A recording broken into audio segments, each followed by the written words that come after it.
kung mabigat na ang lahat, huminto at huminga ka muna. From Colossians 3 verse 2, set your minds on things above, not on earthly things.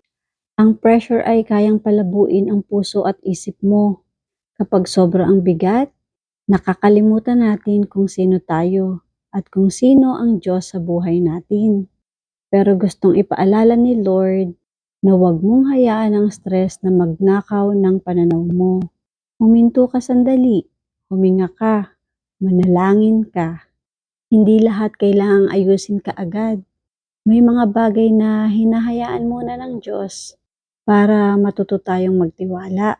Kapag ibinalik mo ang tingin mo sa Kanya, bumabalik din ang kapayapaan sa puso mo. Minsan hindi nawawala ang pressure, pero nag-iiba ang pananaw mo.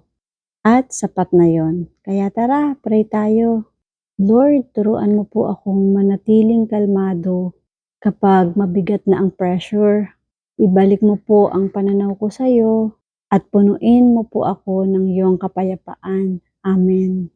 Let us declare, hindi ako papatalo sa pressure. Magtitiwala ako sa Diyos. Tandaan mo, pressure fades when perspective shifts.